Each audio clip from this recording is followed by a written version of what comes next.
Welcome to the Real Estate Espresso Podcast, your morning shot of what's new in the world of real estate investing. I'm your host, Victor Menasce.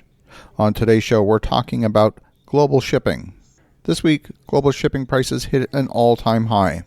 The proliferation of the Delta variant of COVID-19 has slowed the turnaround of containers all over the world, further amplifying an already acute shortage. China has experienced major floods along their southern coast, which further delayed the shipment of goods. Global shipping is now fully disrupted.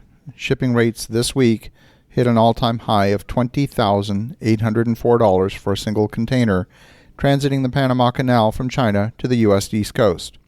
At this time last year, that same container would have cost under $2,000, and in normal market conditions, a container to the U.S. West Coast would cost about $1,200 for a TEU.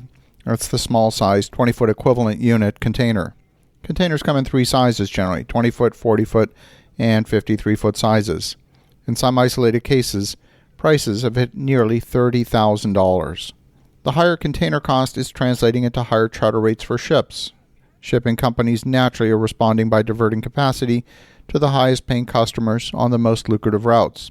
That means the U.S. is getting more than its fair share of container ship traffic. But this, too, is causing a cascade of supply chain issues around the world that will eventually trickle down to other parts of the economy. We do expect this to come full circle. See, every time there's been a disruption, shipping companies have used the disruption as a reason to raise rates. Even the 6-day blockage of the Suez Canal earlier this year caused rates to rise all around the world. And in truth, this is starting to feel more like an excuse than a real reason. There is significant growth planned in the shipping industry, amounting to nearly 20% of existing capacity. That means a lot of ships under construction. But many of these ships and millions of containers won't hit the market until 2023. Some are expecting the shipping crisis to continue until the winter of 22, but it's not clear there's any real changes on the horizon that will actually cause the situation to improve. Breakouts of the Delta variant among port workers in Chinese ports have disrupted shipping operations by as much as 70% in some locations. If any lockdown measures are put in place, we can expect further disruptions.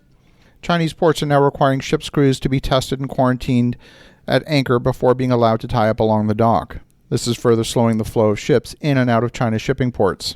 Right now, the Delta variant has reached 33 provinces in China and caused China to impose stricter controls on movement. China's population is so large and so diverse, it's a daunting task to get enough vaccines into the population to prevent the spread of the Delta variant. As long as the lockdowns remain in China, we can expect more supply chain disruptions across a wide range of products. If strict lockdowns were to happen, we can expect a further 20 to 25% drop in shipping capacity. The supply chain disruptions are causing many products in scarce supply to sell to the highest bidder. And for those who are involved in construction, the main focus over this past year has been the cost of lumber.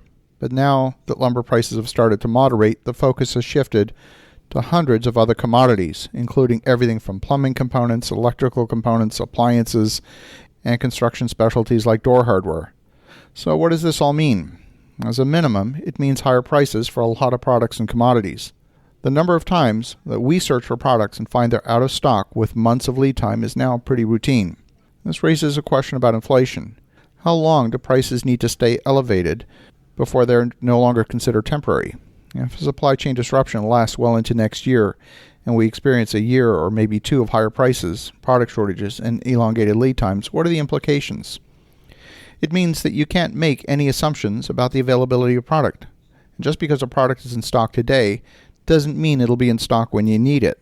If security of supply and pricing is of paramount importance, then the procurement function and local warehousing of materials for a construction project can become the most important function for you to put in place in the coming months. We recently completed the construction of a project consisting of an 80-bed assisted living project, all of which took place during the pandemic with the chaotic supply chain and price volatility that we've seen. We did experience a few cost overruns, but actually none of them had to do with supply chain disruptions. We pre-purchased all of the critical materials and warehoused them for the duration of the project. Now, we talked several times on this show over the past several months about the importance of managing supply chain in any project that's got a construction component. And whether you're engaged in new construction or in a value-added improvement to a project, this has become more important than ever. So as you think about that, focus on putting supply chain management as a core function. Have an awesome rest of your day. Go make some great things happen. We'll talk to you again tomorrow.